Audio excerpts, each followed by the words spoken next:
Xavier, vous êtes kinésiologue ici. Expliquez-nous concrètement quel est votre travail.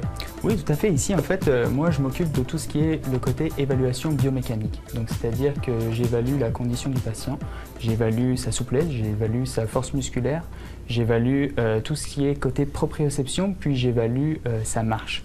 Donc, c'est-à-dire que je regarde s'il y a des affaissements, s'il y a une démarche particulière qui pourrait causer de la douleur au genou. Très souvent, on se rend compte que nos patients qui ont de l'arthrose du genou, qui ont des douleurs au genou, ont comme des flexums, donc des attitudes à la marche qui causent la douleur, des appréhensions au mouvement qui sont à l'origine de ces douleurs. Donc on évalue tout ça, puis on voit dans quelle mesure on va pouvoir les aider. Quels sont les paramètres qu'on va pouvoir travailler pour les aider au mieux.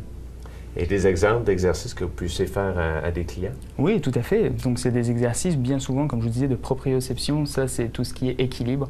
On se rend compte que c'est déficitaire chez la plupart de nos patients. Donc, des exercices d'équilibre sur un pied, des exercices sur un petit ballon ou sur quelque chose d'instable. On fait des exercices de renforcement assez simples aussi, où donc on fait des squats, on se baisse, on fait des fentes avant. Et on a aussi un grand programme d'étirement, puisque souvent, c'est quelque chose, vu que nos patients bougent un petit peu moins à cause de la douleur, on va avoir des rétractions musculaires qui vont être aussi à l'origine de la douleur. Donc des exercices d'étirement, jambes tendues, des exercices d'étirement au niveau du quadriceps, des ischio-jambiers, du mollet. Donc des exercices finalement assez classiques mais qui sont très importants. On a de bons résultats avec ces exercices. Vous pouvez suivre la personne combien de temps environ? Est-ce qu'elle doit venir régulièrement? Elle ne doit pas venir régulièrement, elle vient une première fois pour que je lui montre les exercices et que je m'assure qu'elle a bien compris. Suite à ça, on fait un suivi téléphonique pour s'assurer qu'elle les fait bien, que tout est correct, qu'il n'y a pas de douleurs qui sont apparues parce que les exercices sont trop forts ou mal appropriés. Puis ensuite, on fait un suivi, on fait revenir la personne environ un mois après, de 4 à 6 semaines après, puis encore un dernier suivi à 3 mois pour remesurer, pour refaire des mesures et voir l'effet qu'on a eu finalement sur notre traitement. Xavier, comment se passe l'évaluation?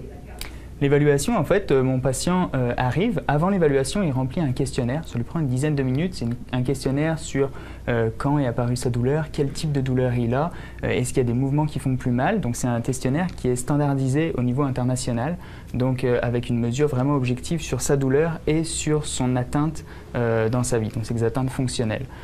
Suite à avoir rempli ce questionnaire, on le passe en revue ensemble pour que je saisisse vraiment dans quel contexte évolue sa douleur, puis dans quel contexte se situe mon patient, quelles sont ses activités, quels sont ses hobbies, sa profession. Puis, je fais un examen mécanique. Donc là, je regarde marcher, comme je vous expliquais. Je fais l'examen de la force, de la souplesse et de la proprioception. Suite à ça, je transmets toutes ces informations au médecin. Puis, je laisse le patient au médecin pour faire l'évaluation médicale. Justement, vous avez une belle complicité avec... Tout à fait, c'est très important. On travaille vraiment en équipe, aussi bien avec le médecin, puis ensuite avec tous les autres intervenants du Living Lab. Je me dois de leur transmettre le dossier avec les informations les plus pertinentes de pourquoi est-ce que, par exemple, on a demandé un programme de nutrition, qu'est-ce qu'on a constaté chez notre patient, pourquoi est-ce qu'on veut des orthèses, qu'est-ce qu'on veut travailler.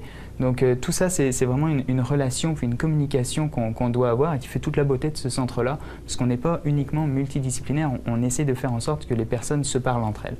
Donc c'est vraiment un travail de centralisation des professionnels.